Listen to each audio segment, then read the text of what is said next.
Terima kasih. Assalamualaikum warahmatullahi wabarakatuh. Kembali lagi dengan saya Eko Mardianto, sahabat setia Anda.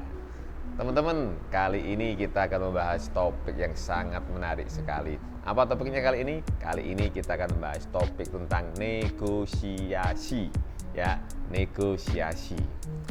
Negosiasi ini adalah hal yang sangat-sangat penting bagi kehidupan kita sehari-hari, terutama kalau kita ketemu dengan orang yang beda paham dengan kita. Kalau kita ketemu dengan seseorang yang beda keinginan dengan kita, tentunya kita butuh namanya negosiasi. Negosiasi kali ini saya punya trik, saya punya strategi yang sangat jitu yang bisa teman-teman aplikasikan dalam kehidupan sehari-hari teman-teman semuanya. Apa teknik atau strategi negosiasi dari saya? Strategi ini saya kasih nama dengan strategi salsabila untuk meningkatkan kualitas dari negosiasi kita. Teknik atau strategi salsabila untuk mempermudah negosiasi kita, untuk memperlancar proses negosiasi kita, yang diharapkan dari negosiasi ini kita bisa mencapai win-win solution. Tidak ada yang kalah, tidak ada yang menang, tapi dalam rangka mencari solusi bersama untuk kemenangan bersama. Oke, kita lanjutkan. Teman-teman, pengertian dari negosiasi adalah sesuatu interaksi dari satu orang dengan orang lain, atau satu orang dengan banyak orang, atau satu orang yang mewakili suatu lembaga dengan perwakilan lembaga yang lainnya, atau sekelompok orang dengan kelompok orang. Interaksi ini tujuannya adalah untuk mencapai kesepakatan bersama-sama.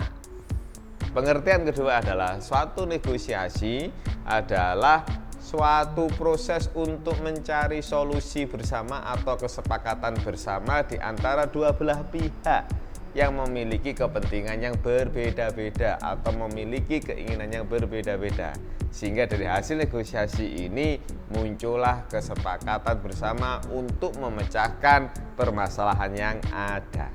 Oke, teman-teman, strategi salsabila untuk memenangkan atau memperlancar proses negosiasi kita. Apa strategi salsabila itu? S-nya apa? Seringlah sebut nama lawan bicara kita. Jadi intinya apa? Intinya kita sering menyebut namanya. Namanya siapa? Misalnya namanya Pak Freddy, maka kita sering menyebut beliaunya dengan sebutan namanya. Pak Freddy, menurut Pak Freddy bagaimana? And so on, and so on, and so on. Intinya apa? Nama adalah sesuatu yang paling indah untuk didengarkan oleh manusia. Maka kalau kita sebut namanya, orang akan merasa dihargai, orang akan memiliki chemistry dengan kita, orang akan terbangun ikatan emosionalnya dengan kita. Karena apa? Karena kita menyebut namanya. Seperti itu. Oke, jadi salsabila S yang pertama adalah sering-seringlah menyebut nama seseorang atau nama lawan bicara kita, sehingga akan tercipta rasa kekeluargaan, rasa keharmonisan. Itu. A-nya apa? Ajaklah mereka melihat dari sisi pandang kita atau sudut pandang kita tanpa menyalahkan dari sisi atau sudut pandang mereka. Karena di dunia ini sebetulnya hal yang paling menentukan suatu perpisahan atau hal yang paling menentukan dalam hal perperangan, perselisihan itu mengapa terjadi? Karena terjadinya perbedaan sudut pandang, perbedaan persepsi. Maka dari itu teman-teman semuanya, ayo mari kita giring, mari kita ajak lawan bicara kita untuk melihat dari kacamata kita, untuk melihat dari sisi pandang kita. Karena kalau kita tidak mengajak mereka melihat dari kacamata pandang kita, maka yang terjadi adalah apa? Yang terjadi adalah gesekan, karena kedua-duanya sama-sama kekeh melihat dari cara pandang mereka masing-masing. Siapa yang salah, siapa yang benar? Gak ada yang salah, semuanya adalah benar. Contoh teman-teman, teman-teman tahu topi petani. Topi petani itu bentuknya apa? Bentuknya segitiga kan? Nah, kalau bentuknya segitiga ini, topi buyuk ya, yang model bunda untuk petani bentuknya segitiga ini, kemudian topi ini saya lempar teman-teman. Topi petani saya lempar di atas daun, di atas pohon, nyangkut di ranting. Kemudian ada salah satu teman saya si A. si A ini ada di bawah pohon itu. Saya tanya si A ini, "Hai A, bagaimana bentuk topi itu?" Maka A menjawab, "Bentuknya lingkaran Pak Eko." Bener Pak Eko. Sumpah Pak Eko. Seperti itu. Sedangkan teman saya yang satunya si B itu ada agak jauh dari pohon itu. Saya tanya dari sisi pandangnya dia gitu loh. "Hei, si B, bagaimana bentuk topi itu?" Maka dia menjawab bentuknya apa? Segitiga. Saya tanya, si B, sumpah bentuknya segitiga?" "Iya Pak Eko, sumpah bentuknya segitiga." Mana yang benar? A atau B? A mengatakan bentuknya adalah lingkaran, B mengatakan bentuknya adalah segitiga. Terus siapa yang salah, siapa yang benar? Kedua-duanya adalah benar sesuai dengan persepsinya masing-masing, sesuai dengan cara pandangnya masing-masing, dilihat dari sudut pandangnya masing-masing. Terus apa yang harus dilakukan? Kalau saya di posisi A, maka saya akan mengajak si B untuk mendekati apa? Mendekati cara sudut pandang kita ini tadi. Di mana? Di bawah pohon, bukan di sana. Kalau saya menyalahkan, "B, kamu itu bohong. Bentuk daripada topi ini itu adalah lingkaran B. Mengapa kamu bilang segitiga?" B juga ngotot, kita juga ngotot. Akhirnya terjadi apa? Saling salah menyalahkan. Maka dalam proses negosiasi jangan sampai kita saling salah menyalahkan, tapi kita mencoba mengajak lawan bicara kita, teman bicara kita tadi, untuk melihat dari sisi pandang kita, dari sudut pandang kita. Caranya bagaimana? Simple.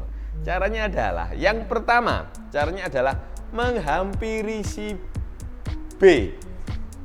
Ya, yang pertama adalah menghampiri si B.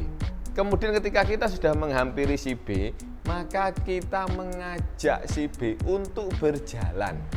Berjalan kemana? Berjalan ke bawah pohon. Nah, berjalan ke bawah pohon untuk apa? Untuk melihat topi tadi. Maka ketika si B berada di bawah pohon, maka B pun juga akan mengatakan, "Oh iya, benar kamu A, bahwa topi ini ternyata bentuknya adalah lingkaran." Pertanyaannya adalah, bagaimana caranya mengajak si B tadi untuk mau diajak di bawah pohon? Ini pertanyaan sangat bagus sekali. Ya, bagaimana caranya? Caranya adalah dengan bertanya, bukan membuat pernyataan. Dengan bertanya, sekali lagi dengan bertanya kepada si B. "B, apakah benar si B bahwa bentuk topi itu segitiga?" "Iya benar." Maka kita menghampirinya. Itik-itik kita datang menghampirinya. Terus kita juga melihat dari kacamata si B. "Oh iya B." Kita harus mengakui bahwa kalau kita melihat dari kacamata si B, bentuk topi itu adalah segitiga. Terus ketika kita sudah mengakui, maka kita akan giring B. "B, kita ajak B ini untuk mendekati." Caranya mengajak bagaimana? "B, bagaimana kalau kita lihat dari sisi sana B?" Kita lihat jangan langsung ke sisi A atau di bawah pohon. Kita lihat dari sisi sebelah kanan. Akhirnya si B sama si A jalan. "Oh ya, ayo. Loh ya kan, segitiga kan?" "Iya ya B ya, betul ya. Dilihat dari sisi kanan juga segitiga ya B." Kemudian kita jalan lagi sisi sebelah kiri misalnya. "Gimana si B?" "Loh, betul saya kan A, bentuknya segitiga." "Oh iya ya, dilihat dari sisi tadi B berdiri segitiga. Dilihat dari sisi kanan juga segitiga. Dilihat dari sisi sebelah kiri juga segitiga."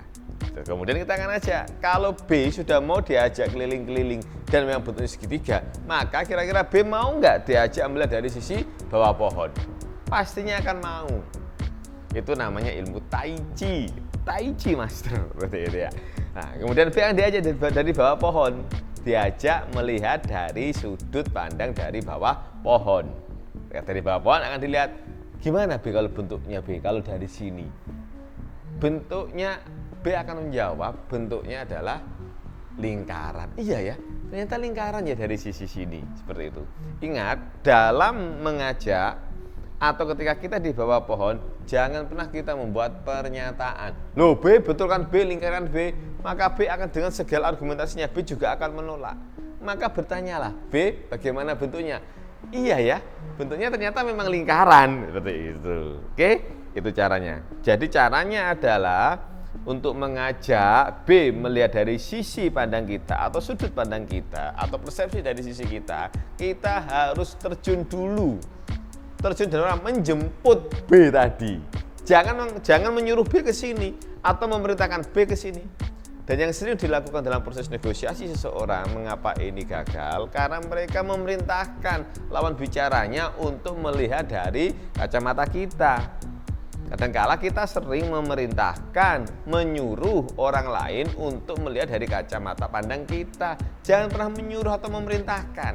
Yang benar adalah kita menghampiri, menjemput si B tadi, menjemput si lawan bicara kita tadi, kemudian mengajak bareng-bareng. Kemana? Mengapa orang itu kalau marah mereka berteriak?